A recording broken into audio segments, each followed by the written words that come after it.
pihak oposisi boleh mengeluarkan senjata apapun dari mulut maupun jari mereka, sementara pemerintah hanya diharapkan bisa mengeluarkan senjata ringan aja, perang informasi aja, press release. Saya dan orang-orang yang punya jabatan seperti saya itu harus siap loh.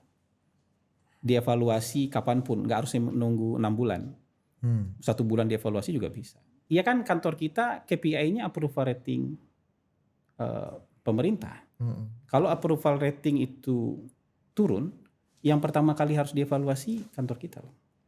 Masa presiden ngumpulin pemret ngajak ngomong itu dianggap pembungkaman pers. Kalau kita nggak ngomong sama pers dianggap nggak bersahabat dengan pers. Maunya ini orang-orang kasihan. Jadi orang-orang yang selama ini punya track record bagus nanti nggak mau lagi diundang sama presiden karena begitu diundang presiden mereka dibully gitu. Tapi kalau tuntutan orang bilang harusnya Bang Hasan ini udah saat kayak gini ya mundur aja lah. Ada keinginan nggak Bang untuk mundur Bang?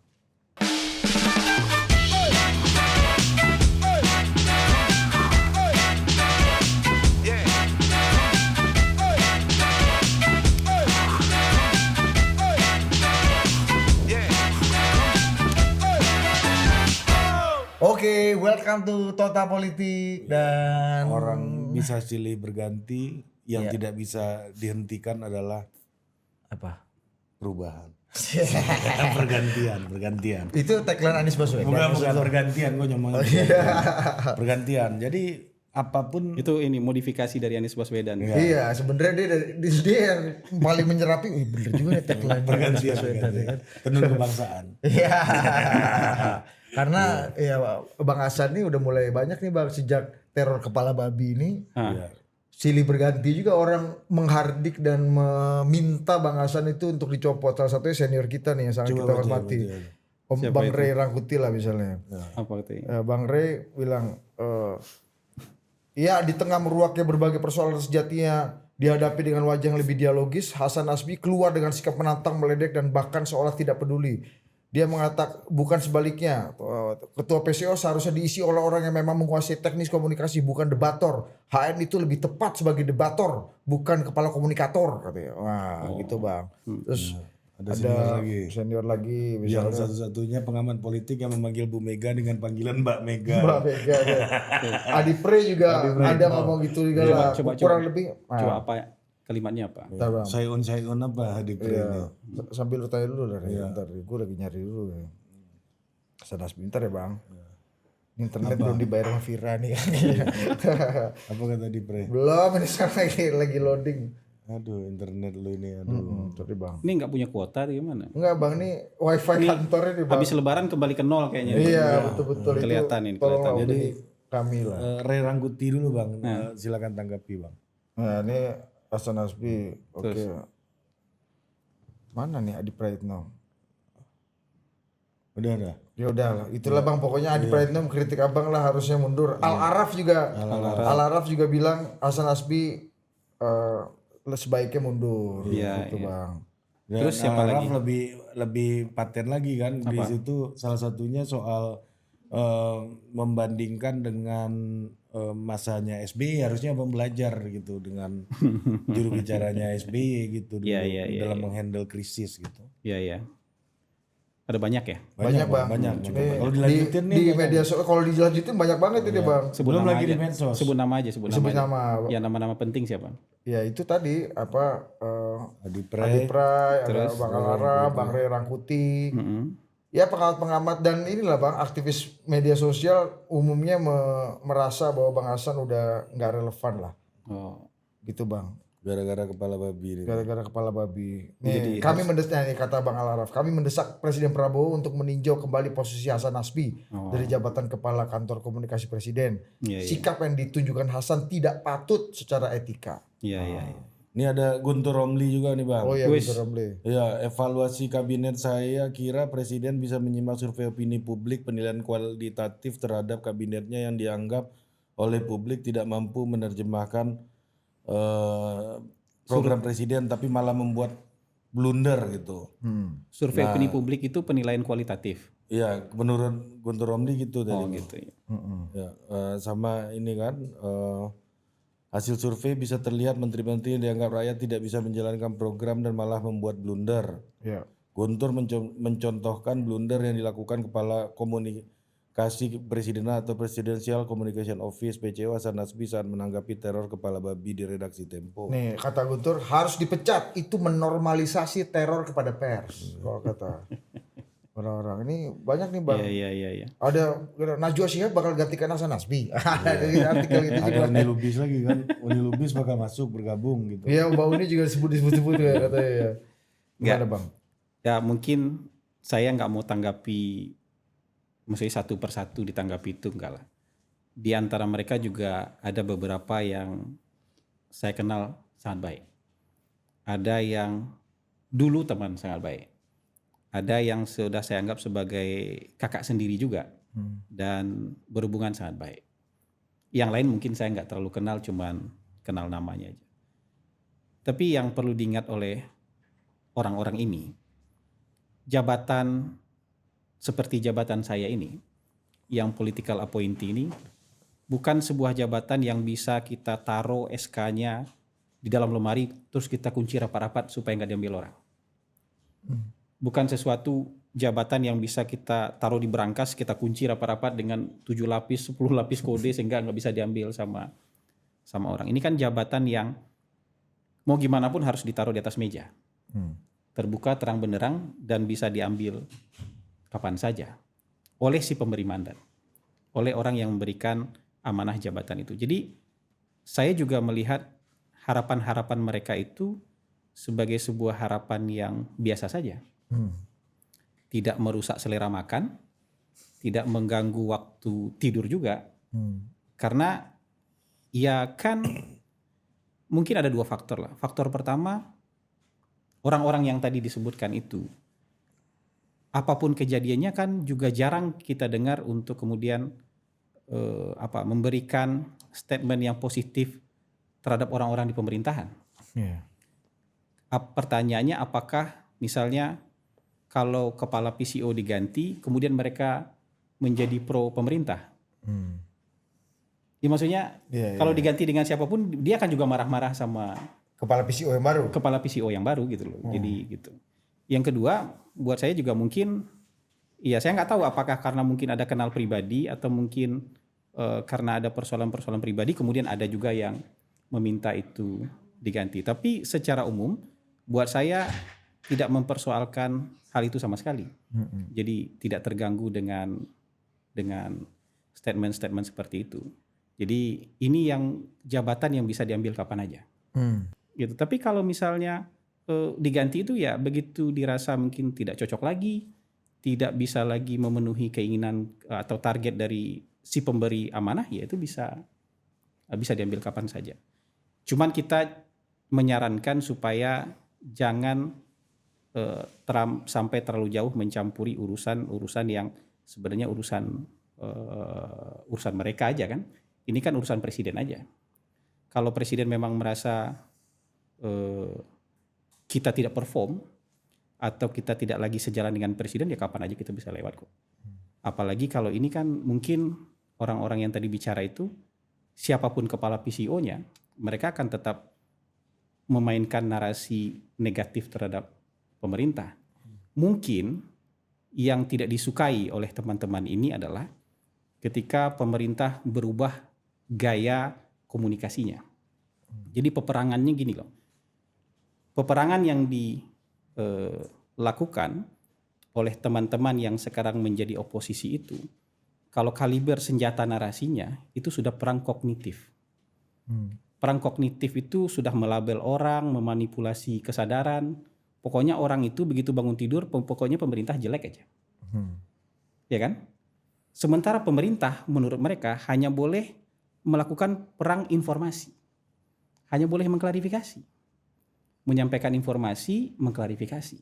Jadi kalau ibaratnya ini mix martial art, pemerintah hanya boleh lari-lari dan menghindar aja. Bahkan menangkis pun akan dianggap kekerasan. Apalagi kalau membantah argumen, membolak-balikan argumen, menyerang fundamental logika oposisi, pemerintah akan dianggap membungkam kebebasan berbicara. Kan ini yang kita hadapi sekarang. Jadi pihak oposisi boleh mengeluarkan senjata apapun dari mulut maupun jari mereka, sementara pemerintah hanya diharapkan bisa mengeluarkan senjata ringan aja, perang informasi aja, press release, klarifikasi, hak jawab. Jadi kalau fundamental logika mereka yang kita serang dianggap pembungkaman pers. Kalau misalnya kita kita balikkan keadaan, gitu kan? Kan biasa kalau perang kognitif ya kita harusnya kan juga melawannya dengan perang kognitif gitu. Ya. Mereka mencoba membentuk persepsi, kita juga membentuk persepsi, kan dua arah. Ya. Opini ini, komunikasi ini kan dua arah. Tapi hari ini itu dianggap membungkam kebebasan berbicara gitu. Nah, kalau mungkin hari ini memang gaya pemerintah mungkin lebih lugas. Tidak lagi normatif. Bahkan presiden kita juga tidak normatif kok. Pak Prabowo jauh lebih lugas kok. Bicara menyampaikan, tidak hanya di zaman Pak Prabowo, di zaman Pak Jokowi juga sebenarnya penyampaian pemerintah jauh lebih lugas. Nah, kelugasan ini sering dianggap sebagai menyerang kebebasan berbicara dari pihak oposisi gitu. Nah, mungkin style yang sekarang ada di PCO tidak hanya sekedar style menyebar informasi dan press release, tapi juga kemudian men-challenge logika dan argumentasi dari teman-teman oposisi. Nah, kadang-kadang ketika mereka tersudutkan, argumentasi mereka ini dianggap, wah ini nggak pas ini. Nggak cocok nih jadi komunikator nih. Ini cocoknya jadi debator ini. Gitu. Seolah-olah pemerintah nggak boleh mempertahankan argumentasi mereka dan mendebat argumentasi dari pihak teman-teman yang ada di luar pemerintahan gitu. Jadi kira-kira kayak gitulah konstruksinya gitu. Tapi Bang Hasan melihat atau merasa bahwa style PCO dan terutama kepala PCO Abang kan press secretary-nya presiden, juru bicaranya presiden gitu kan. Itu udah sesuai dengan style dan keterbukaan dan kelugasannya Presiden Prabowo juga Bang. Jadi memang ini yang jadi akhirnya warna komunikasinya istana gitu. Dan nanti itu mungkin bisa dibahas oleh teman-teman yang lain lah. Nanti kan kita klaim-klaim juga tidak enak. Jadi yang perlu diklarifikasi pertama adalah, nah ini klarifikasi nih. PCO tidak seperti press secretary-nya presiden. Agak berbeda pandangannya. Makanya banyak orang yang berharap kegiatan harian presiden ditampilkan dong di PCO. PCO ini berdasarkan Perpres nomor 82 itu, tugasnya adalah komunikasi strategis. Komunikasi strategis itu ya bicara soal program prioritas, bicara soal program hasil terbaik cepat, bicara soal astacita. Jadi begitu pemerintah merealisasikan 8-17-8 itu yang menjadi objek utama komunikasi kita. Hari ini presiden kemana, hari ini presiden misalnya hari ini kan presiden, ini kan hari Senin nih, presiden panen raya misalnya di Majalengka. Itu informasinya dari BPMI atau dari sekretaris kabinet. Ya kalau nggak deputi BPMI, kalau nggak dari sekretaris kabinet. Karena kegiatan harian presiden ada di mereka. Ini yang mungkin banyak orang yang bilang, oh kok presiden ke Malaysia misalnya. Kok nggak dikabarkan oleh PCO?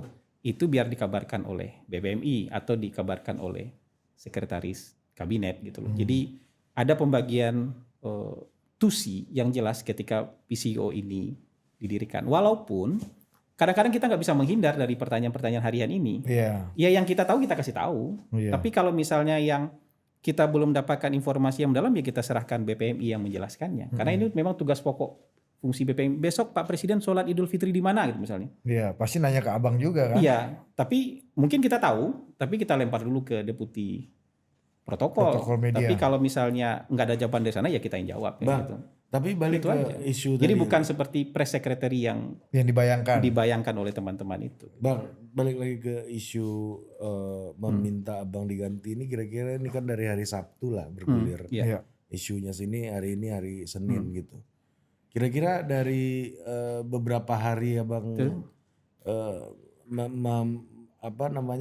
pasti Abang sudah membaca juga kan isu ini. Dan ada yang ngirimin 1-2 iya kan? Tapi nggak semua ya. Nah, tujuan isu ini kan tentunya didengarkan oleh Pak Prabowo juga. Iya. Isu ini digulingkan pasti ujungnya ke situ kan.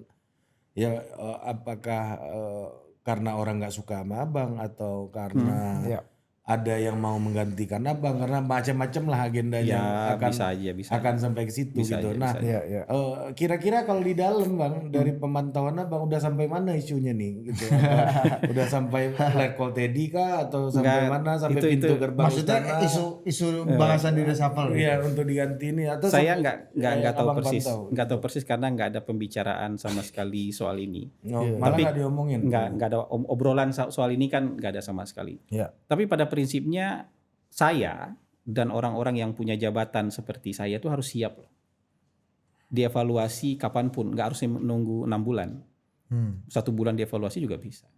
Mau 3 bulan dievaluasi juga bisa. 6 bulan dievaluasi juga Ya, bisa. secara presiden Kalau ya. April ini kan ada momen 6 bulan misalnya. Kalaupun ada evaluasi bisa saja.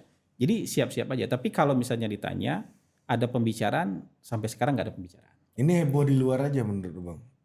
Itu apa? Atau mungkin sudah sampai informasinya tapi nggak ada yang ngomongin gitu loh. Oh. Kan bisa juga, kita kan nggak tahu. Informasi ini kan sudah bisa kemana-mana gitu. Tapi sampai sejauh ini misalnya ada yang ngomongin serius soal ini, kecuali orang-orang di luar, kecuali kayak kalian ini ngomongin, Ya. belum ada yang ngomongin sampai sekarang. Di internal sendiri bang, misalnya kan Ya.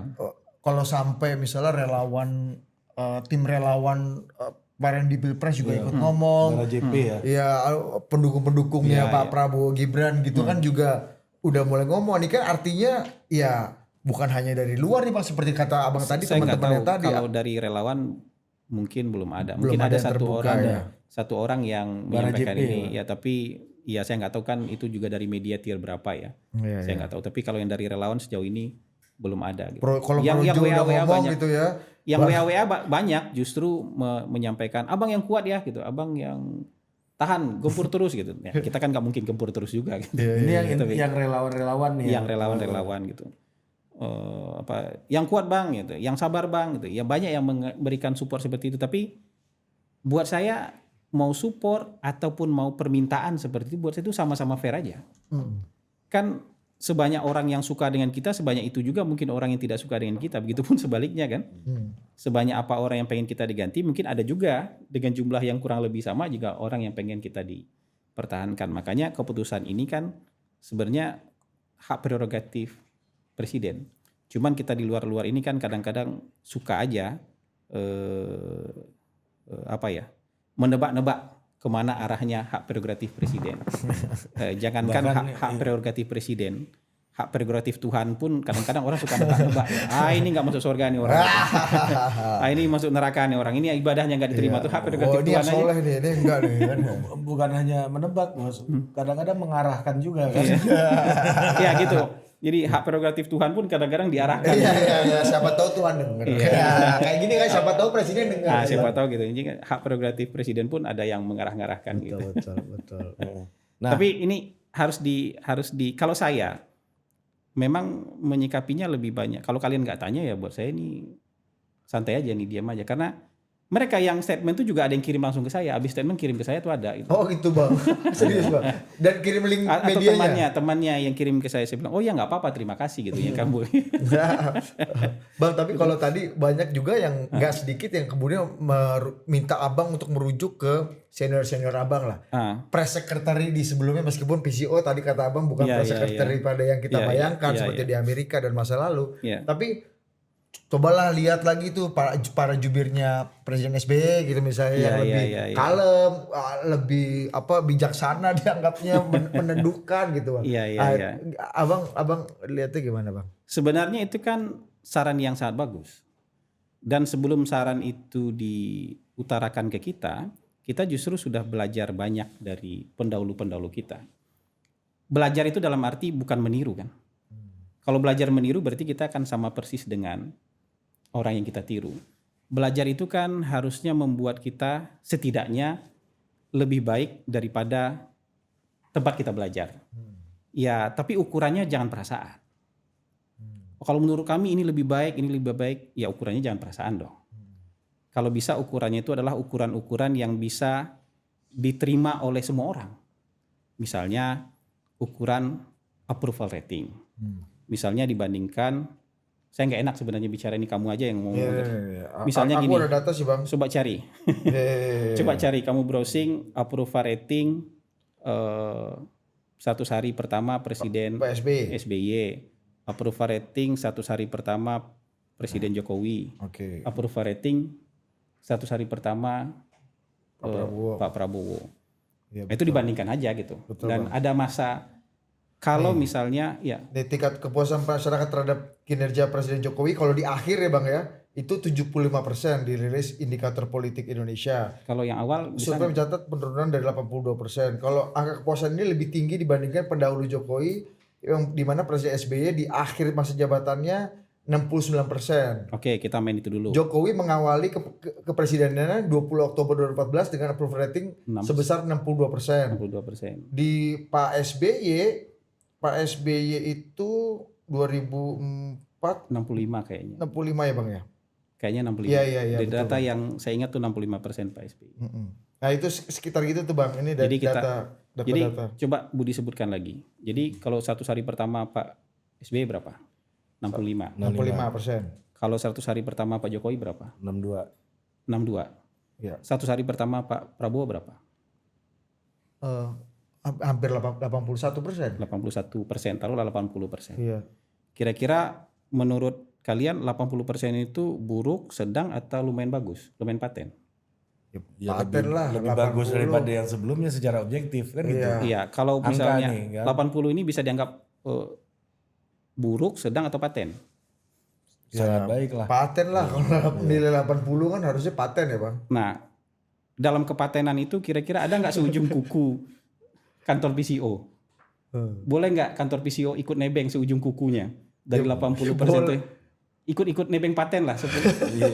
Boleh kan ini masalah persepsi publik. Ya, Bang. boleh nggak menurut? Ya boleh lah Bang. Itu Iya. kalau misalnya boleh, berarti kita sudah belajar dari pendahulu-pendahulu kita gitu loh. Iya. Kalau 100 hari pertama ada nggak? Approval rating pas selesai ada nggak? Pak SBY berapa selesai, Pak Jokowi selesainya Itu tadi berapa? Itu tadi Bang, Pak SBY Berapa? selesai Berapa? Juli 69. 69. Data indikator politik Bang. Pak Jokowi? Pak Joko 75. Nah, Pak Jokowi selesai 75%, Pak SBY 69, 69. Ini 69%. menurut ini ya di akhir masa jabatannya di segitu. akhir masa jabatan. Nah, menurut kalian Pak Jokowi selesai dengan angka 75% itu buruk, sedang atau lumayan paten? Paten lah Bang. Di tengah isu misalnya waktu itu ada Fufu Fafa, Iya benar. ada private jet, Iya betul. ada RU revisi undang-undang pilkada yang berlarut-larut sampai sekarang, mungkin Fufu Fafanya atau private jetnya berlarut-larut kebencian sampai sekarang. Pak Jokowi mengakhiri masa jabatan 75% itu lumayan bagus nggak? Iya, paten lah Bang. Lumayan bisa paten. Iya. Boleh nggak 2 bulan itu, karena saya dilantiknya bulan Agustus dan hari kedua sudah berhadapan dengan krisis komunikasi kayak gitu, boleh nggak kantor komunikasi juga nebeng seujung kuku dari kepatenan itu? Ya boleh lah Bang. Iya kan Abang kerja untuk presiden. Ya udah. maksudnya kalau kita pakai ukuran-ukuran yang objektif, harusnya saya tidak berani klaim, tapi ikut nebeng aja lah. Nebeng kalau misalnya 2 bulan kantor kita di akhir masa jabatan Pak Jokowi dengan segitu banyak isu yang beredar. puncaknya di situ. Hah? Puncaknya di situ. Puncaknya di situ. Iya. Dan kita juga tampil di depan untuk mengkomunikasikan dan tidak hanya memberikan informasi loh, tapi mengcounter. Itu bahasanya waktu itu mengcounter loh. Udah tuh lagi krisis tuh Bang Lagi ya. krisis, Yang kita demo mengcounter, gede-gedean ya. mengcounter tuduhan-tuduhan. Jadi bukan mengklarifikasi tapi mengcounter tuduhan-tuduhan terhadap Presiden Jokowi dan keluarga. Dan di ujung masih ada 75%, boleh nggak kita nebeng seujung kuku gitu? Ya minimal Abang berdiri di tempat yang tepat aja lah. Iya kan? Nebeng seujung kuku aja gitu. iya. Persoalan kita diakui apa enggak tuh biar publik yang mengakui. Tapi buat saya kan boleh kan kita nebeng seujung kuku dari angka yang paten itu gitu. Nah 100 hari Pak Prabowo. Kan ini 100 harinya Pak Jokowi 62% nih Bang. 62% kan kita belum ada. Iya. Ya, jadi kita nggak boleh nebeng di situ. Iya. Abang nggak bisa nebeng tuh ya. Iya. Abang nebeng di akhirnya Pak Jokowi 75 memboncengi. dan 81-nya Pak Prabowo di 100 hari kan Bang? Iya. Abang ikut memboncengi itu lah ya. Kita membonceng lah. Kita membonceng dari kepatenan itu kan. Nah, itu ukuran approval rating tuh Bang ya? Itu ya kan kantor kita KPI-nya approval rating pemerintah. Kalau approval rating itu turun, yang pertama kali harus dievaluasi kantor kita loh. Kenapa bang? Karena kantor kita tuh fungsinya tuh komunikasi strategis tadi, capaian-capaian presiden, program hasil terbaik cepat, program prioritas presiden, gitu. Termasuk juga kalau ada krisis ya kita tampil depan, karena itu berpengaruh terhadap approval ratingnya presiden, gitu, approval ratingnya pemerintah. Jadi misalnya ini, saya nggak tahu nanti ada apa enggak. Misalnya 6 bulan pemerintahan Presiden Prabowo. Ya. Kemudian ada yang survei, misalnya Kompas kah, Indikator kah, Saiful Mujani kah, atau siapakah, atau LSI Jayadi Hanan maupun LSI Denny JA, atau CSIS atau siapapun, yang jelas bukan Cyrus Network. Kalau Cyrus Network pasti dianggap nggak netral. Tapi yang lain di luar itu, kemudian misalnya Pak Prabowo kan dari 100 hari 80%. Kemudian turun aja di atas margin of error, misalnya turun jadi 76%. PCO layak dievaluasi.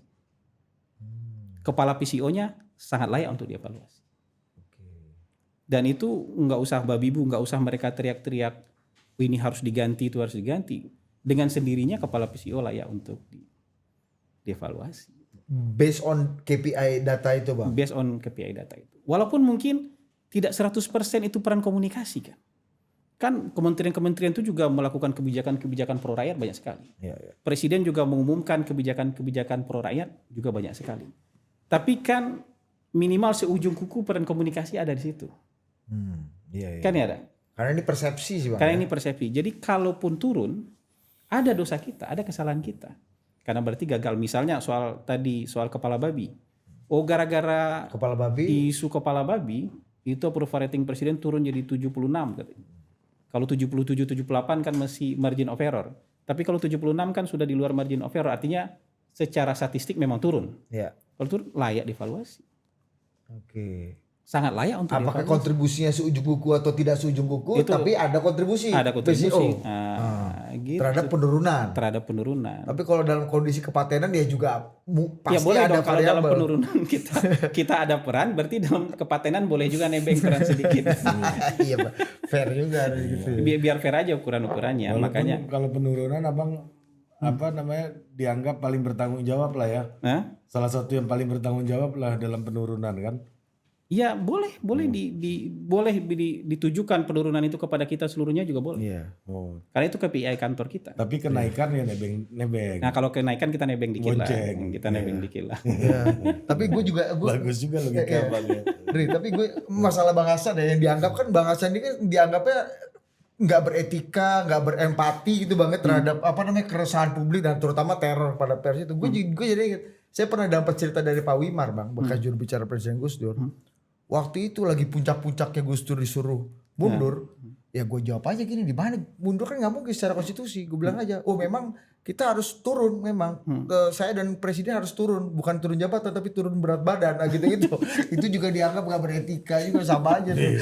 Iya, ada tuntutan rakyat gitu-gitu. Jadi ya ini mungkin Pak di rezim-rezim yang manapun akan menghadapi problematika yang saya bukannya kemudian tidak terima masukan-masukan dan kritik itu ya, tapi mungkin kantor PCO kali ini karena bicara soal kebijakan strategis, program prioritas, termasuk juga KPI-nya menjaga approval rating presiden, dan itu gak gampang loh. Approval rating 80% itu kita agak susah tuh mempertahankan 80% itu tanpa ada apa-apa itu juga susah, apalagi kalau.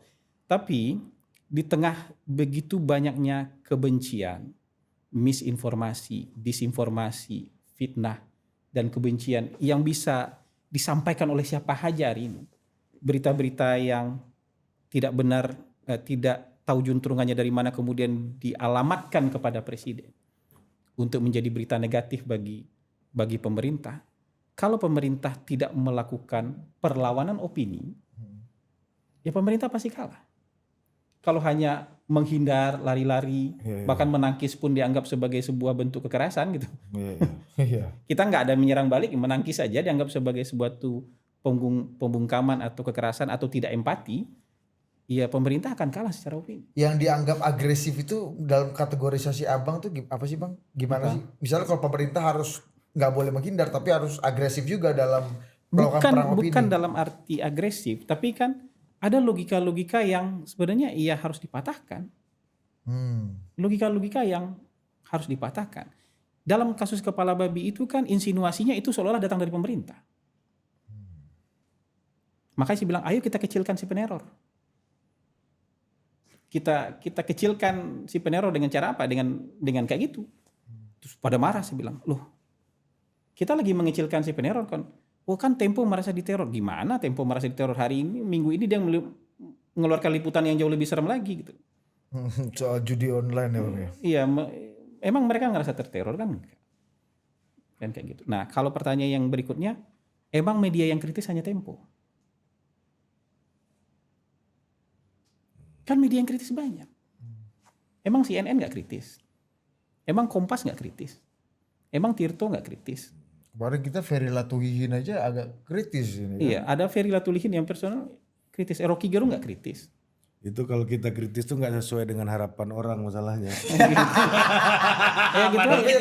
Padahal kita kritis juga gitu, Iya. tapi harapan orang Memangnya Ray Rangkuti nggak kritis? Iya.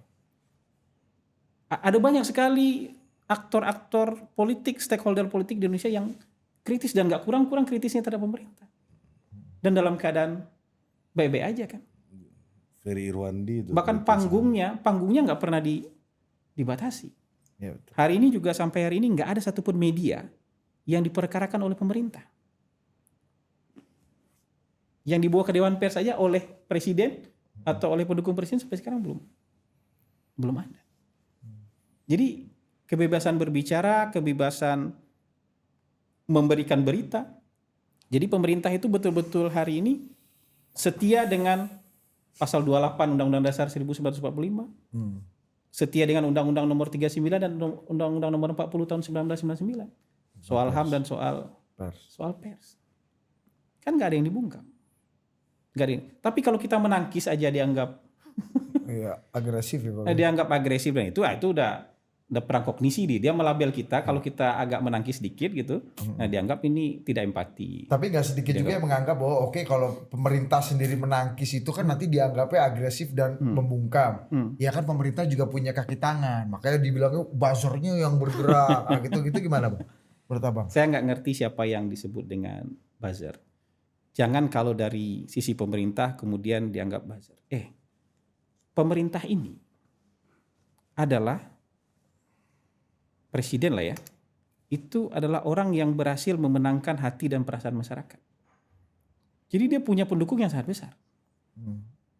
Orang-orang yang ngomong mengatasnamakan rakyat tadi itu, saya rasa sebagian besar belum pernah punya pengalaman memenangkan hati dan perasaan masyarakat. Tapi dia mengatasnamakan rakyat. Itu pun nggak kita larang. Tapi pemerintah yang sudah memenangkan pemilu dengan 100 juta pemilih ini, ya banyak pendukungnya lah. Minimal ada 100 juta pendukungnya. Kamu diskon 10% masih 90 juta pendukungnya. Diskon 20% masih 80 juta pendukungnya. Masa di antara pendukung itu nggak boleh berpendapat? Nggak boleh juga mengcounter opini? Kalau mereka mengcounter opini kemudian dianggap sebagai buzzer? Nah ini yang saya sebut perang kognisi tadi. Tapi itu dilabel orang yang mendukung pemerintah sebagai buzzer. Tukang cebok. Ada pemret-pemret yang diundang oleh presiden langsung dibilang ini pembungkaman pers oleh presiden. Istana. Padahal pemretnya diajak ngomong oleh presiden, di perpustakaan presiden, boleh nanya apa aja. Direkam pula dan semua boleh nayangin. Dan nggak boleh nggak minta draft pertanyaan. Nggak ada draft pertanyaan dan nggak perlu dipotong. Ya. Nggak ada potong-potongan. Gak ada ya kalaupun mereka potong-potong mungkin pertanyaan pemret lain mereka kurangin aja pertanyaan pemret mereka. Iya kalau standar lah itu. Tapi kan tayang di semua media, artinya pertanyaan semua pemret akan ada dokumentasinya. Dan itu akan mereka siarkan. Nanti sore akan mulai disiarkan itu.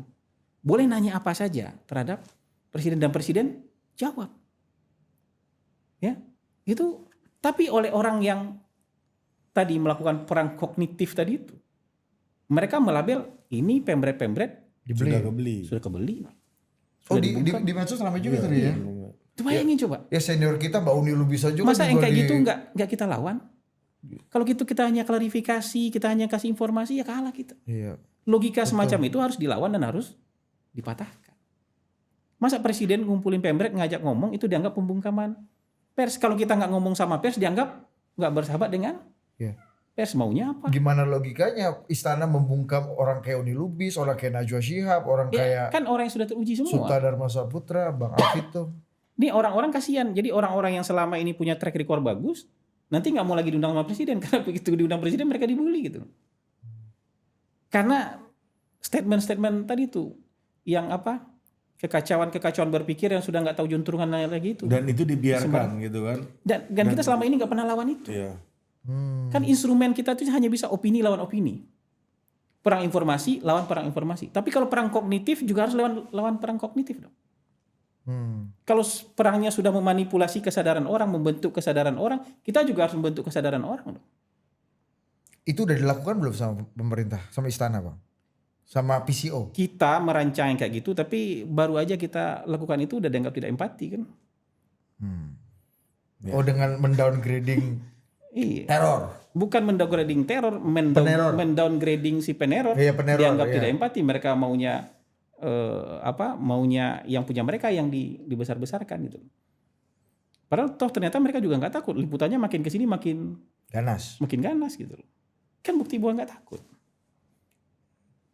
Dan bukti bahwa sebenarnya kalau untuk hal-hal yang sampai ke negara lain aja mereka punya informasi, masa di depan pintu mereka sendiri mereka nggak punya informasinya dan nggak dibuka informasinya.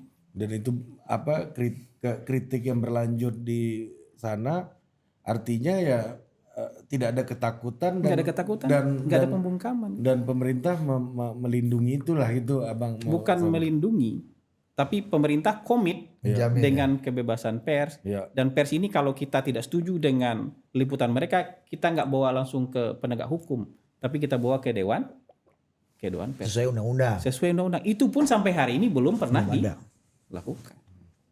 Kurang apa pemerintah ini gitu. Tapi Bang, ini perang kognitif ini menarik nih. Beberapa waktu belakangan nih Bang di luar isu Abang ini, itu sempat rame di medsos Dit, bahwa misalnya gua ketemu cewek cakep, mau gua ajak kenalan, ternyata pendukung 02 gua jadi ilfil gitu.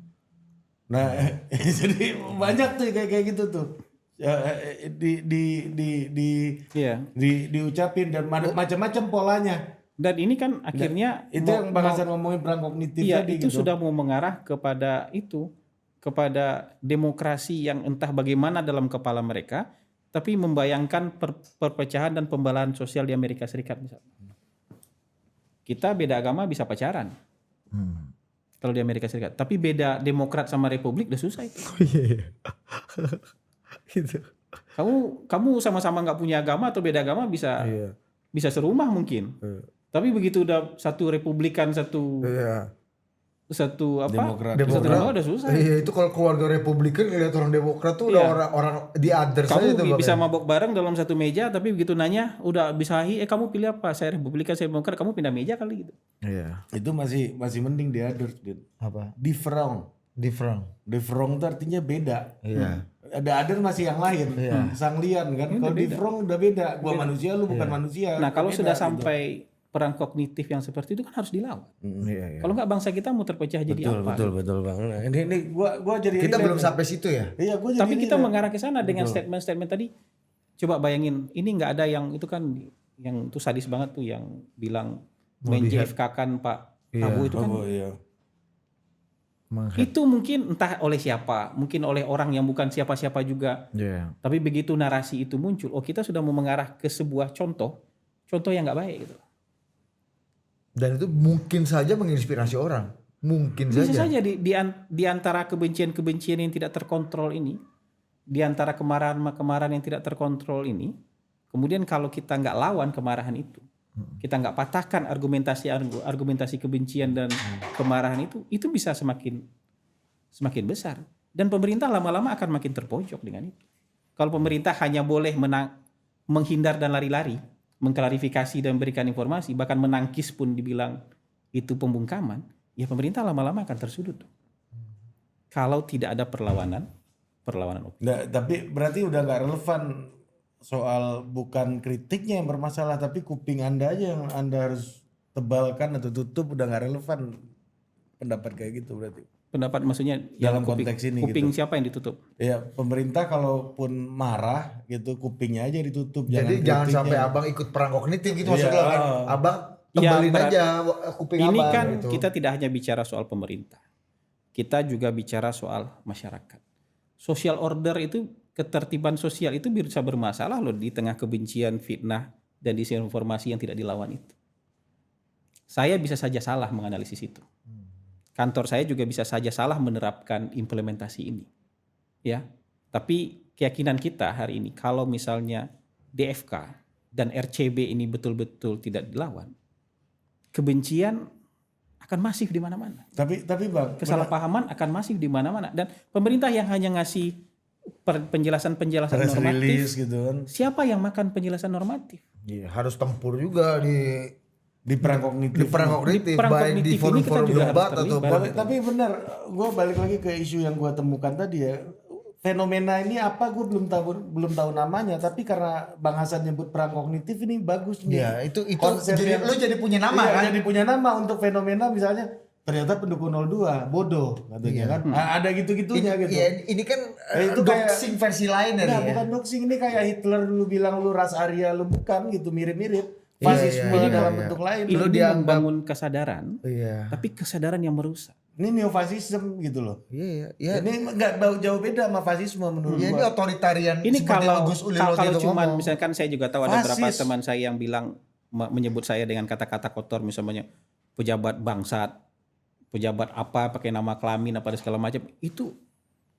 Tapi begitu Itu bukan perang kognitif itu kan. itu bukan perang kognitif, itu hanya maki-maki. Maki-maki. Tapi kalau yang disebutkan oleh Ari, Ari tadi itu udah perang. karena udah sampai menyentuh ke Iya, hati harga diri ya. Dan gue lihat di medsos itu ada polanya memang.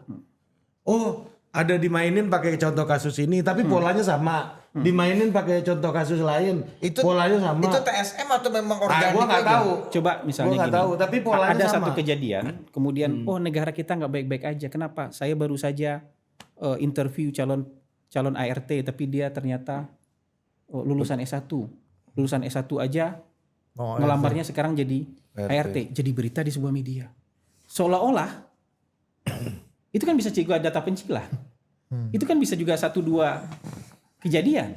Ada orang yang alumni lulusan S1 kemudian melamar jadi ART. Tapi seolah-olah S1 sekarang ART. jadi ART. Itu kan pembentukan Iya. kognitif. Jadi ekonomi kita sedang tidak baik-baik saja izin, gara-gara ini. Supir ojek online saya tadi pagi saya itu lagi ngambil semua S2 bang, S2 bang, Tapi dia lagi kuliah S2. maksud saya apa Biasa, jadi iya. kadang-kadang perang kognitif itu kita nggak sadari oh ya dia cuma salah paham. Enggak, ini bukan salah paham. Ini perang kognitif. Udah ada pola. Ada algoritmanya gitu. Beralgoritma. Dan sampai detik ini Gue ngelihat itu Bang Hasan ngomong barusan, gue ingat narasi-narasi lu itu. akhirnya gitu. baru punya nama ya Punya kan, nama, atas perang perang kognitif atas gitu. perang ini. Ini Ya. gue melihat nih gejala-gejalanya Dan kayak itu- fasistik gitu. Dan itu didesain. Didesain dan itu bareng-bareng. Nuansa dan aroma fasistiknya itu kerasa gitu. Gimana Hitler dulu bilang ras unggul ya enggak gitu misalnya. Dia kayak laten PKI dulu lah Iya. ya zaman dia kan, Iya, bersih itu. lingkungan zaman Itu- Orba ini kan itu kan juga perang kognitif tuh bang ya. Iya, itu perang kognitif. Yuk, bayangin sekarang terus kemudian dengan perang kognitif kayak gini, Iya benar-benar. pemerintah disudutkan, kurang apa ya Pak Prabowo itu? 2 minggu setelah dilantik Pak Prabowo terbitkan peraturan pemerintah menghapus bukukan, memutihkan utang-utang nelayan, petani, UMKM, koperasi. Subsidi listrik gitu. Subsidi listrik 2 bulan. PPN-nya nggak jadi naik, subsidi listriknya tetap jalan. Ongkos haji diturunkan. Sekarang nih lagi panen raya, ini harga gabah minimal 6.500 di top up nih. Bulog 16,5 triliun buat membeli gabah, menyerap gabah. Supaya petani nggak dapat harga yang Supaya jatuh. petani bersemangat lagi bertani, menanam kembali. Kenapa? Harga gabahnya Bagus. bagus. Kan kita mau menuju ketahanan pangan. Jadi ini perang Ya. kognitif. Kemarin saya ditanya oleh sebuah media asing yang berbasis di London, Bagus. ada kekhawatiran pengamat bahwa efisiensi ini akan menyebabkan kelesuan di daerah-daerah karena pemerintah nggak belanja. Terus saya bilang sama dia, dana transfer ke daerah yang diefisienkan oleh pemerintah itu sekitar 56 triliun. Tapi tahun ini saja mungkin belanja pemerintah di daerah itu lebih dari 2 kali lipatnya. Misalnya begini, MBG ini kalau target minimal 15 juta itu tercapai, itu artinya yang beredar di daerah itu 71 triliun. Dan setiap dapur tuh per bulan 1 miliar. Walaupun bentuknya bukan APBD. Walaupun bentuknya bukan APBD, Iya, tapi kan belanja pemerintah. Belanja. Banyak lapangan kerja yang terbentuk. Satu dapur 50 orang tenaga kerjanya. 15 vendor suppliernya. Nah, Bang, izin Bang. Ini menarik nih. Top up beli gabah itu 16,5 triliun. Kan nggak beli belanja di Jakarta itu. Iya betul. Bang, Belanja petani-petani belanja desa gabah ya. itu kan di daerah. Nah, itu udah 2 kali lipat. Itu aja 2 hal sudah 2 kali lipatnya efisiensi dana transfer ke. Jadi bukan berarti diefisienkan kemudian pemerintah tidak belanja. Lemak ini Bang. Pemerintah belanja tapi di sektor-sektor yang tepat guna, ada manfaatnya besar buat masyarakat. Kira-kira begitu. Nah, Bang, apa Pak Prabowo ini nggak dalam rangka mewujudkan state socialism dengan metode itu? Ini kan kalau kita lihat alur berpikirnya Pak Prabowo ya, mungkin saya salah gitu ya. Tapi saya ngelihatnya bahwa ini ada upaya untuk menarik kapital sebanyak-banyaknya ke pemerintah, dalam hal ini pemerintah pusat. Kemudian pemerintah pusat yang mendistribusikan lagi gitu. Diakumulasikan dan didistribusikan lagi gitu. Ini kan gaya sosialisme bekerja sebenarnya Iya. gitu. Cuman kalau misalnya langsung, kalau semangat kemakmuran dan pemerataan itu tidak bisa dipungkiri dari Pak Prabowo. Jadi kalau kita bicara semangat pemerataan dan kemakmuran bersama, itu memang itu semangat beliau yang selalu beliau Kayak gabah apa penggilingan padi di Kalau nggak itu mau tuh ambil alih negara ini. pemerataan. Tapi kalau dari sisi budget tadi, transfer ke daerah tuh 1.000 triliun lebih. Ya. Kalau yang diefisienkan 50 triliun kan enggak. Iya. 56 triliun kan dibandingkan Dengan porsi yang 10.000. dengan 1.000 triliun itu kan kecil aja tuh 5% aja itu kan gitu, nggak banyak. Tapi bahwa semangat pemerataan, semangat kemakmuran, Pak Prabowo percaya bahwa kemakmuran itu bukan hanya growth, kemudian setelah penuh di atas kemudian menetes ke bawah. Trickle down effect. Bukan trickle down efek, tapi kemakmuran itu justru yang di bawah ini yang dibikin naik supaya itu menopang Yang di atas. pertumbuhan. Dan dianggap tadi negara ini kayak state capitalism gitu kan. Sosialism. Jadi, iya, sosialism gaya baru. Kayak Danantara kan juga sebenarnya itu agak Diakumulasi ke negara dan negara kemudian mendistribusikan. ini state socialism banget nih konsepnya gitu. Nah, menurut saya Sehingga private sector kayaknya nggak dianggap Nggak bisa diberi nafas lebih luas. berinisiatif lebih banyak gitu, Bang. sebenarnya ruang untuk bernapas buat private sector tuh luas sekali. Jangan sampai kemudian ketika pemerintah turut serta di sana, kemudian dianggap nggak ada ruang bernapas buat sektor swasta. Karena swasta juga nggak bisa topang semua itu kok. Sama kayak negara juga nggak bisa nopang semuanya. Misalnya dalam sektor perumahan, swasta juga nggak bisa sediakan seluruhnya. Ya tapi kan Makanya agak pemerintah- ugal 15 juta. Nah, 3 juta. pemerintah 3 harus juta unit. harus juga bantu. Di sisi lain pemerintah juga nggak bisa menyediakan semuanya. Makanya ruang buat swasta juga harus ada. Kira-kira seperti itu. Beli gabah petani ini emang 100% gabah dibeli oleh pemerintah? Enggak. Tapi kalau harganya sudah tinggi dibikin pemerintah, mau nggak mau yang swasta yang beli, pedagang-pedagang yang beli juga harus dengan harga yang dengan harga yang sama gitu. Kalau dulu negara ikut pasar ya Bang ya. Dulu negara kalah jauh. Iya. Sorry Bang, ini izin buka kalkulator ya Bang, 3 juta rumah ini berarti 600.000 per tahun nih Bang. Apa tuh? 3 juta rumah ini. Iya. Oh iya ini jumlahnya. Jumlahnya 600.000 Ya, setahun nih Bang. menyediakan hunian yang layak ya. Kalau itu nanti kalian harus panggil menteri perumahannya ke sini. Tapi dari sisi ide, Bang Fahri Hamzah. dari sisi semangat, ini semangat yang sangat baik. Ide yang sangat baik. Karena membangun sumber daya manusia itu juga tidak hanya makan yang baik, pendidikan yang baik, tapi hunian juga harus.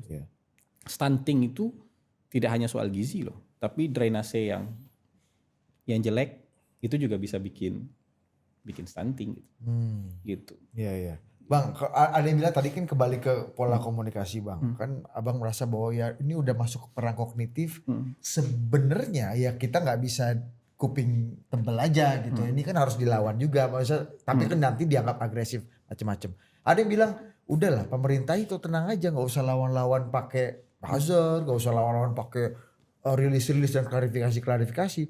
Fokus aja bikin produk yang bagus. Pasti otomatis nanti komunikasinya dan kritik masyarakat ini, juga lu akan turun. jangankan Bang Hasan nih, gua aja dulu jadi konsultan pemerintah, ini yang gue selalu kritik di pemerintah daerah nih. Apa tuh? Kerja yang bagus tuh tidak sama dengan menyampaikan yang bagus. Itu dua pekerjaan yang berbeda. Gimana, Bang? Gitu. Memang kalau pemerintah tuh hanya bisa bekerja kalau sayapnya ada dua. Sayap kebijakan yang baik itu sangat penting, tapi itu baru satu sayap. Yang kedua sayap komunikasinya. Komunikasi tanpa kebijakan juga nggak bisa. Iya. Tapi kebijakan nggak ada komunikasinya juga Orang nggak tahu. Nah, tapi sayap ini hanya untuk terbang. Tapi pas mau terbang tuh ada yang lempar batu, ada yang lemparin petasan, ada yang lemparin molotov. Itu kan harus ditangkis. Kalau nggak kebakar nih sayap, ya kan? Karena gampang ngebakar itu lebih gampang daripada menyampaikan hal yang baik-baik. Orang berita buruk itu jauh lebih cepat menyebarnya. Begitu kita klarifikasi, berita buruk itu larinya sampai 3 kilo, berita baik larinya 500 meter aja nggak nyampe. Artinya damage-nya tuh udah sampai jauh, sementara perbaikannya, pengobatannya paling cuman sampai di mana gitu. Cuma 500 meter aja, sementara damage-nya sampai 3 kilo. Tapi pas mau terbang ini akan terganggu terbangnya dengan ada yang lempar-lempar ini. Ya tentu terganggu dong. Tentu terganggu. Burung bos. Kita mau take off pesawat itu ada lapangan itu harus rata, itu harus licin tuh, nggak bisa take off kita kalau jangan kan lempar batu bang, ada burung lewat aja bisa kayak ini bisa kecelakaan. Jadi ini yang harus dihindari. Makanya Pak Prabowo itu sering ngomong, ini bukan lip service yang diomongin Pak Prabowo ini. Tidak ada negara yang jadi maju, jadi makmur tanpa elit-elitnya rukun. Nggak ada negara yang melompat maju itu kalau elit-elitnya tidak rukun. Jadi semangat persatuan nasional itu bukan berarti kemudian nggak berani takut sama perbedaan, enggak. Kalau kita mau konsisten mau jadi negara maju, ayo kita fokus buat jadi negara maju. Kalau yang mau dipersoalkan ya persoalan hal-hal misalnya, wah ini MBG di sini ada masalah kurang baik, nggak apa-apa itu fair kok.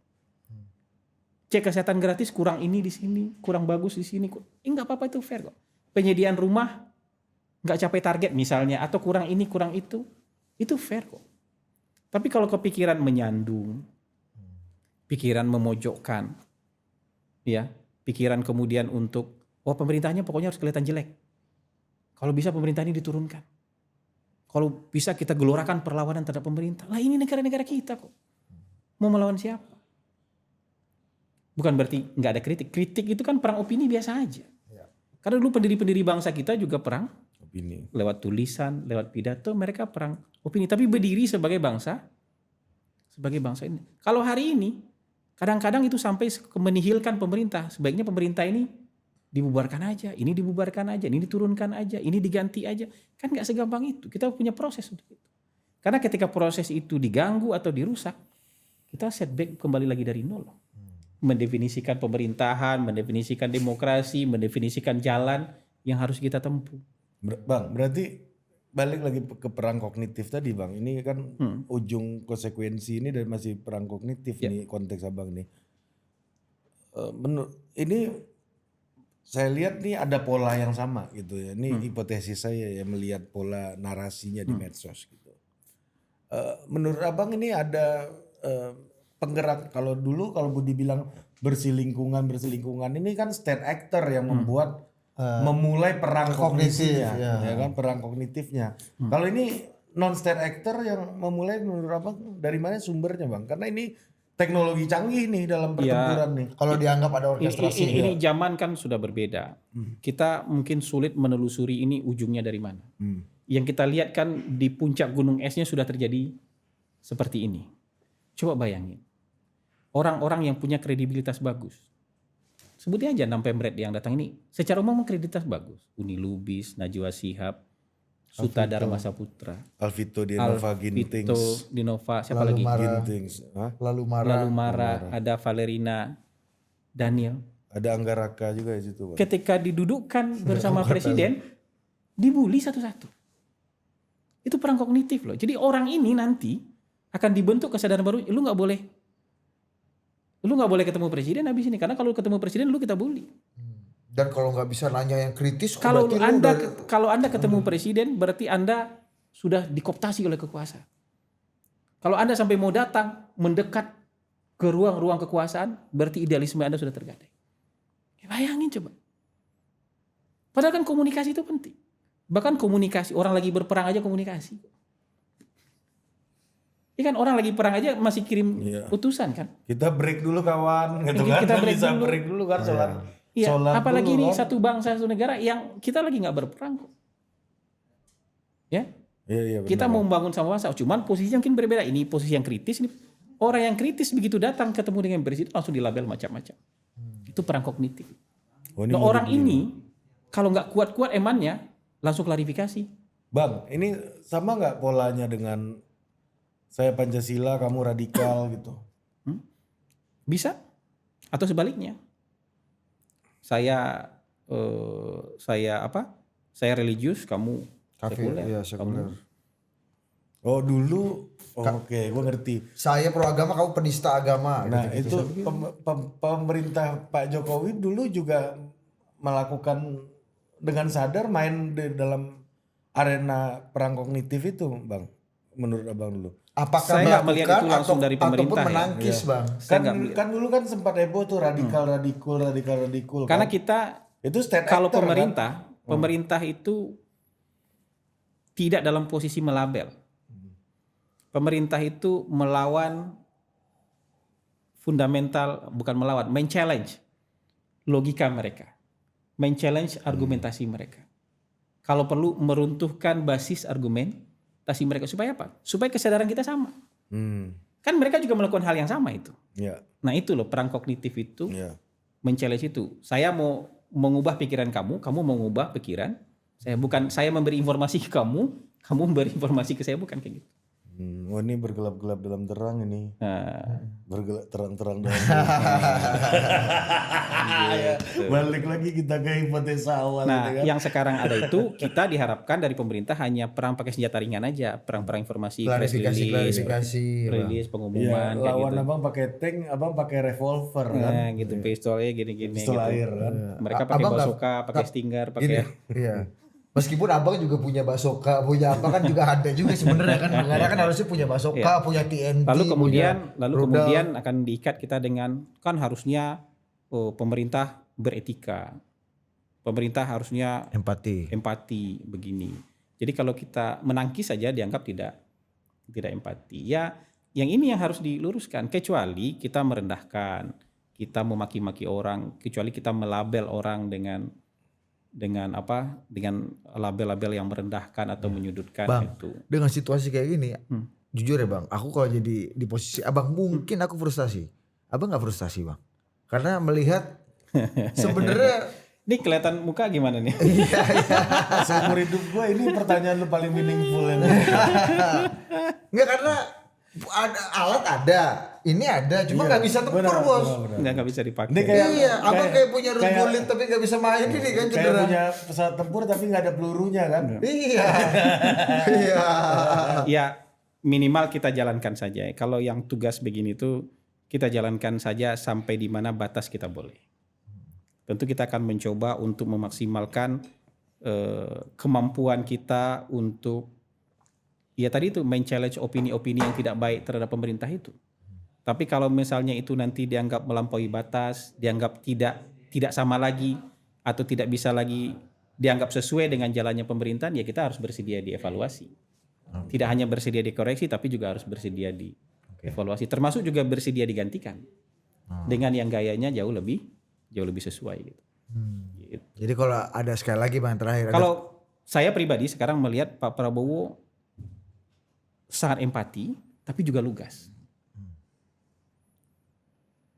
Beliau kan nggak menyembunyikan perasaan. Iya. Begitu pidato beliau sampaikan aja. Tapi itu tanpa kebencian loh. Jangan anggap sebuah kelugasan itu sebuah kebencian. Ada orang yang kemarin tiba-tiba marah-marah. Pak Prabowo pakai peribahasa anjing menggonggong kafilah dianggap berlalu. Ini kan nggak pernah masuk sekolah pelajaran bahasa Indonesia ini. Lah ketika kita menyampaikan peribahasa kan yang ditangkap bukan kata-kata peribahasanya. Tapi makna di balik peribahasa itu. Bukan berarti saya bilang kura-kura dalam perahu kamu itu kura-kura.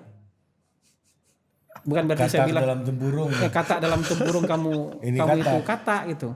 Atau misalnya gajah bertarung pelandu mati tengah-tengah, bukan berarti saya bilang kamu pelandu atau gajah. Tapi makna yang jadi sama ketika anjing menggonggong kafilah berlalu dalam pelajaran kita bahasa Indonesia, yang kita pahami adalah maknanya bukan kata-katanya. Makanya begitu banyak tokoh-tokoh politik kemudian Pak Presiden menganggap kita anjing katanya. Rakyatnya dianggap anjing. Bukan begitu. Makanya belajar bahasa Indonesia, masuk kelas jangan bolos gitu. Ketika kita menyampaikan peribahasa nenek moyang kita, ini kan perang kognitif nih. Ini salah lagi. Empatik Anda. Ketika kita menyampaikan sebuah peribahasa, yang dipahami bukan kata-kata peribahasanya, tapi makna di balik. Ini contoh kasus dalam abang men-challenge logika fundamental dari ini kata-kata abang tadi nih buat yang mengkritik ngatain bahwa Pak Prabowo nganggap rakyat seperti anjing, dia akan nulis enggak, gua nggak pernah bolos, dia tulis dia bawa rapotnya abang nih, bang lihat rapot gue kan ada daftar absennya. Terus dikaitin emang ijazah Jokowi asli. Itu tuh sambungannya. Ini pasti menutupi ijazah Jokowi. Jadi itu perang kognitif ketika orang menyampaikan peribahasa yang ditangkap itu kata-kata peribahasanya. Saya sangat menyayangkan Anda menganggap kami rakyat ini sebagai ini. Lah ini lagi berperibahasa kok. Bukan berarti kita bilang ini kata dalam tempurung terus saya bilang Anda kata gitu loh. Iya kayak kodok. Ya, mungkin ada bang yang maknanya sama tapi tumbuhan subjeknya bang. Jadi mungkin lebih no harm.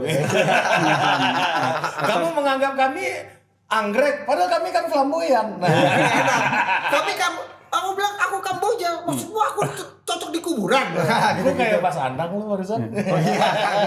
Atau misalnya kalau pakai tumbuhan itu kalau pakailah ilmu padi. Semakin tinggi makin berunduk, bukan berarti Anda jalan bungkuk-bungkuk kan? Iya benar juga.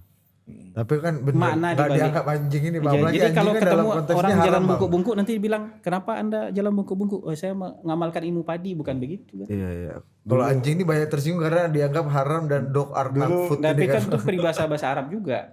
Apa? Emang iya? Iya itu peribahasa bahasa Arab. Ini baru tahu gua.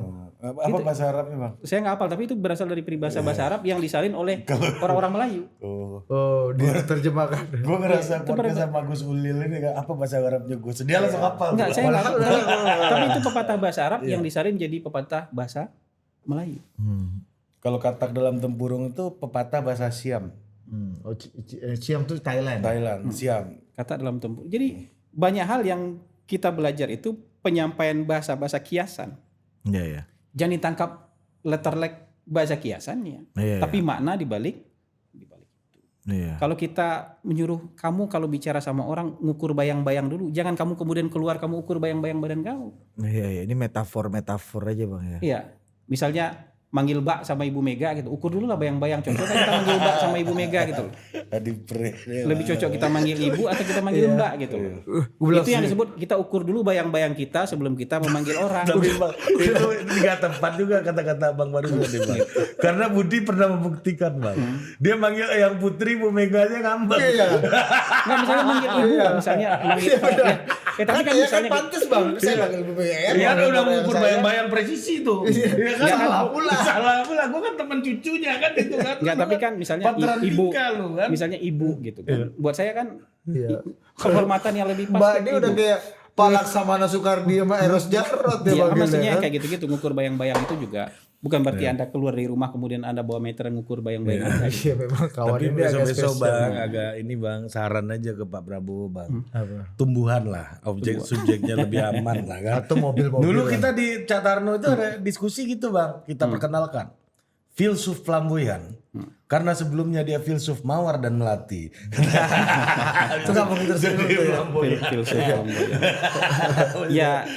Ya itu ini. Tapi orang harus dijelaskan lagi bang, kalau anjing menggonggong kafilah berlalu kan orang udah tahu maksudnya apa kan. Maksudnya apa gitu. Iya. Jadi itu kan kalau kamu masukin ke AI pun apa arti peribahasa ini kan dibilang itu artinya Anda disuruh fokus. Go ahead. Jangan terganggu sama suara-suara berisik atau kritik-kritikan dari luar. Anda fokus sama Jalan tujuan terus. yang ingin Anda capai. Itu kalau Itu maknanya kan gitu. bukan ngatain lu anjing kan. Bukan ngatain itu. Iya. Abang bilang makanya sekolah jangan bolos. Nah dia bawa bulan rapotnya abang kan enggak nama daftar absensi gitu kan. Jadi kayak gitu-gitu. Abang lah. belum frustasi bang ya. Kita nggak tahu, kalian lihat aja lah dari mukanya. Tapi kalau tuntutan orang bilang harusnya Bang Hasan ini udah saat kayak gini ya mundur aja lah. Ada keinginan nggak Bang untuk mundur Bang? Kita ini setia sama orang yang berikan tugas. Kecuali ada sesuatu yang kita sudah tidak sanggup lagi. Kalau cuman gara-gara desakan-desakan ini tentu enggak. Tapi kalau ada sesuatu yang sudah di luar kemampuan kita sudah tidak sanggup lagi, ya kita juga harus tahu diri.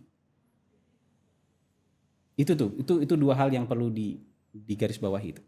Kalau cuman gara-gara desakan-desakan tadi, gara-gara salah ngomong itu tadi enggak. Tapi kalau ada hal yang sudah di luar kemampuan saya, atau saya sudah tidak mampu lagi untuk menghandle itu, saya harus tahu diri. Ukur bayangan. Ini sudah di luar kelas kita ini, sudah di luar kemampuan kita ini, ya kita harus mengukur diri. Dan sudah mungkin kita nggak sanggup lagi. Ini saya pernah marahnya, ini contoh nih. Anak saya kan tahun 2020 luka bakar. Dibawa ke salah satu rumah sakit di dekat rumah. Yang ternyata di sana tidak ada spesialis buat luka bakar. Tapi rumah sakitnya nggak mau ngerujuk karena sudah terlanjur dibawa ke sana. Saya bilang tolong dirujuk ke rumah sakit yang punya Ahlinya. yang punya spesialis Luka luka bakar. Tapi mereka nggak mau ngeluarin rujukan. Karena ngerasa sanggup. Padahal nggak ada yang buat itu. Cuma dikasih morfin aja buat itu. Gitu.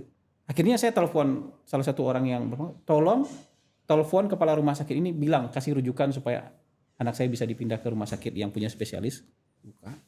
Nah itu tahu diri itu penting. Kalau nggak, nah saya kalau udah sampai di titik itu nggak perlu orang heboh-heboh. Nggak usah titik itu. Misalnya turun aja. Approval rating dari 80 menjadi 76. Itu kan artinya saya nggak mampu handle. Gitu. Ada peran besar kita di dalam penurunan itu. Kalau dalam kenaikan peran kita sujung kuku lah. Tapi dalam penurunan peran kita pasti orang pun dengan kasat mata, dengan common sense akan bilang peran kamu gagal. Kalau terjadi penurunan, dia nggak peduli peran-peran yang lain, dia akan menunjuk kantor kita peran kamu tidak berhasil. Dan itu dengan sendirinya kita harus mengukur diri.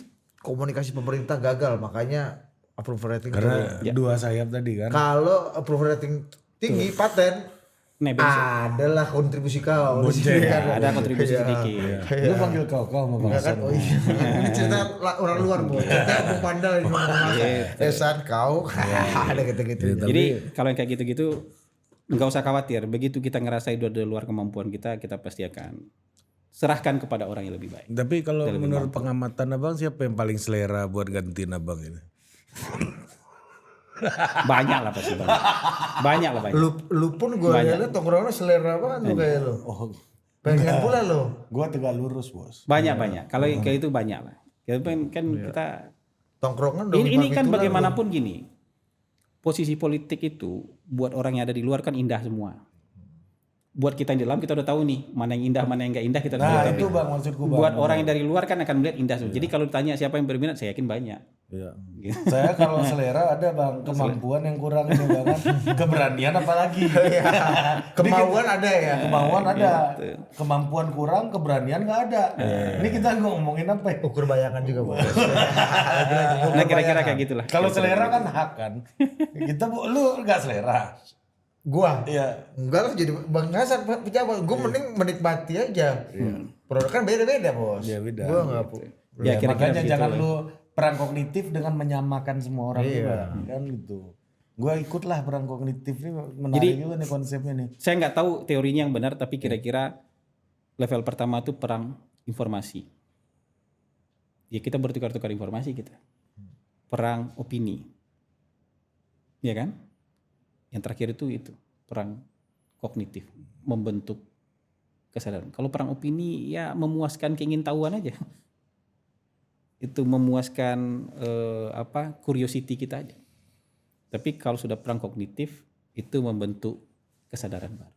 Ini istilahnya itu di ilmu filsafat yang agak Saya nggak tahu teorinya karena saya bukan expert komunikasi, tapi sepanjang kita berpraktek sebagai seorang di dalam sektor komunikasi, ya level-level kalau disebut war ya, dan itu tidak hanya antar negara, tapi di dalam aktor-aktor bernegara itu juga terjadi. Tapi itu bukannya sebagai sebuah konsekuensi dari kompetisi aja Bang? Iya. Ya makanya kalau konsekuensi dari kompetisi, apalagi dengan teknologi informasi sekarang, semua kan terbuka. Masa kemudian hal yang boleh dan nggak boleh ditentukan oleh satu pihak saja? Tiba-tiba kita geser sedikit nggak boleh, geser ke kanan sedikit nggak boleh, maju selangkah nggak boleh. Maunya kita jalan di tempat aja. Kan paling enak mah gitu Bang, kalau bertarung kalau lawannya diem aja kan kita enak juga. Iya kan? Kan Iya. kayak Dono ini kan dulu kan pukul lari kan. Karena kalau begitu, kalau pemerintah hanya bertahan kayak gitu, pemerintah hanya akan jadi samsak. Meskipun banyak orang berharap pemerintah kan udah dapat fasilitas. Ya udah lu rela aja jadi samsak. kami. Iya. Ya. Tapi secara bernegara kan nanti kepercayaan publik terhadap pemerintahnya jadi turun. Manufacturing consent Dan istilahnya itu. kalau bagi kami PCO tentu tidak ingin pemerintah hanya jadi samsak. Tapi kita harus bisa netralisir itu semua. Dan netralisir itu nggak bisa cuma dengan lari-lari gitu. Menghindar-menghindar, klarifikasi. Kita juga harus bantah dan challenge pokok argumentasi dari teman-teman itu. Kira-kira ini aspirasi nih. Ini udah masuk level aspirasi. Ya kan? Ya aspirasi siapa tahu ada yang denger dan oh iya bener juga lu sana. Contoh tadi Apa ya? anjing menggonggong Kafilah gila terlalu kan. Emang kita anjing. Sama di challenge sama Itu Bang capek, Hasan. Bos. Tapi Di itu challenge sama capek, Bang Hasan Bos. kalau pepatah nggak makna eksplisitnya tapi yang implisitnya. Iya, maknanya apa? Kamu go Ini ahead. metaforik kan. Fokus pada tujuan. Tapi salah juga Pak Prabowo Bang. Dalam situasi pasar market kayak begini kasih metafor kan agak rumit kan. Memang jangan-jangan ya Bang, jangan-jangan ya Bang. Pola komunikasi kayak Pak Jokowi. Nggak tahu kok tanya saya. Mungkin jangan-jangan ya Bang. Lebih efektif. Jangan-jangan lebih efektif. Ya kan? Sama kolam butek kan. Jadi Jangan-jangan ya ini Bang. semua praduga, semua dugaan itu sebaiknya diuji dengan ukuran-ukuran yang bisa diterima oleh KPI. KPI-nya itu Bang. approval rating. Tingkat kepercayaan terhadap pemerintah. Kita berteori ini begini, tapi kalau approval ratingnya bagus, atau kita berteori ini udah bagus, tapi ternyata approval ratingnya nggak bagus. Tapi nggak ada salahnya Abang belajar dari senior-senior dulu. Oh kita ya, pasti Bang. belajar. Juru bicaranya Pak Kita harus Jokowi, belajar. juru bicaranya Kita Pak harus SBY. belajar. Kita harus belajar. Kita harus belajar. Ya, sama nanti Abang kan mau ke Turki Bang. Mudah-mudahan ini bisa sambil dibaca Bang ya. Oh iya boleh. Ini Bang. Thank you. Ini cerita ringannya Pak Wimar selama dia jadi juru bicara presiden. Isinya ringan sekali Bang. Saya akan belajar dari kutipan-kutipan ini. Dan pengalaman saya Bang, Budi ini saking loyalis WW Bang. Waktu WW meninggal, dia ada kali 12 kali ke makam WW. Iya. Ke makamnya Wimar kan sama rombongan A, Tapi rombongan begitu B. kalau orang mengagumi seseorang tuh begitu. Kan kita mengagumi orang itu nggak cuma mengagumi dari jauh. Jadi kita harus terkoneksi dengan. Makanya orang hadir konser, mau konsernya dimanapun, Iya, beli datang tiketnya. dia, beli tiketnya berapa? Padahal lagunya itu juga kan. Padahal lagunya kan yang bisa kita lihat di YouTube juga, tapi kan feelnya beda. Sama kayak gini, mengagumi seorang Wimar mungkin nggak cukup hanya dengan buku, ngeliat tayang di YouTube, tapi juga mengunjungi. Biar ada ini apa namanya wasilah apa namanya tawasul. Kayak kemarin Khatib Basri kan ke makam Adam Smith bos. Sama Karmar. Ternyata makam Karmar bayar, makam Adam Smith gratis. itu Untuk membiayai komunisme banyak butuh biaya Bang. itu paradoks. Itu sama kayak saya ke Iran, yang saya tuju itu cuma satu, makam Cyrus the Great. Oh iya, itu kan padahal ngapain Bang? Masalahnya kan ya enggak? Iya, ngapain? Oh jauh juga itu. Iya. Beda 2.500 tahun kita sama dia gitu. Ngapain? Iya, Tapi, mending Abang ke makam-makam yang lain kan iya, lebih tapi karena gampang. dia figur yang sangat saya kagumi di antara semua emperor-emperor yang pernah ada di dunia ya. Dari sana saya menamakan nama perusahaan saya Cyrus Network. Iya. Dari jalan hidup dan cerita tentang raja ini hampir nggak ada celahnya. Padahal raja loh.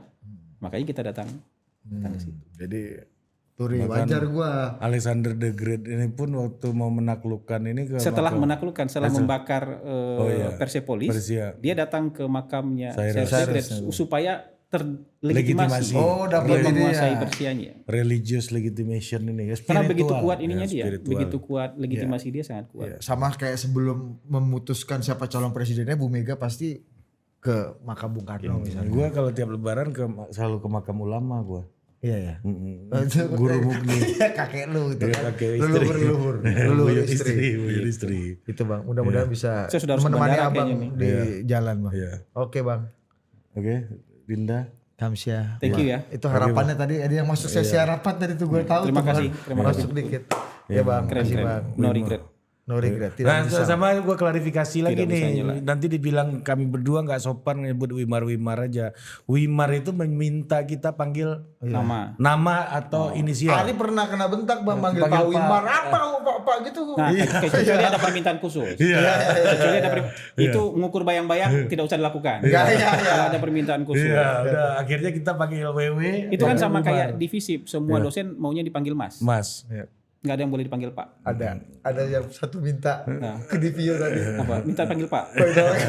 Baik Mas. Kamu jangan panggil saya Mas, panggil saya Pak. Oke, baik Mas. Kalau di FISIP yang saya alami dulu semuanya minta dipanggil Mas. Mas. Iya. Ada Gitu. Berapapun usianya dipanggilnya Mas. waktu sebelum meninggal tuh Kecuali ibu-ibu ya. Kecuali Enggak boleh panggil. Mas Mbak kalau ibu-ibu. Iya rata-rata Mbak juga. Prof Kiki juga Mas Kiki. Iya Mas Kiki. Prof kan panggil Oh, Prof. kalau Prof itu ada ini lah ya. Prof Burhan itu. Prof. Mas Burhan kan gak enak juga ya. Waktu sebelum meninggal tuh kan Mas Sulaiman Sumardi itu udah kayak gini bos ya kan. Namanya udah nama gedung kan. Tetap panggilnya Mas. Ya Mas. Padahal sudah diabadikan jadi nama gedung. Iya, kayak Bang Buyung kan gak mau dia panggil Bapak Iya, kan. dia Bang Buyung. Bang, abang ini kan Dinda. Bang Julpan kan. Bejet. lagi ke Makau ya Bang. Iya, dia harusnya kita mau aja sama abang di sini. reuni. Cucunya lagi balapan kan. Iya, dia udah bakom udah. Kalau perintah cucu ini kalah dia. Iya, kalau Bang Sulpan tuh dia agak lentur Bang. Mau dipanggil Pak boleh, Syekh bisa. Al-Mukarrom juga. Al-Mukarrom. Oke Oke Bang, terima kasih Bang. Sama-sama. Mudah-mudahan bisa menginspirasi dari Ini saya bawa nih di pesawat ini. Iya Bang. Sampai jumpa. Oke Bang, Sampai terima jumpa kasih. lagi. Sampai jumpa. Ada satu kesamaan Bang Hasan sama Wimar. Apa? Gak usah disebut.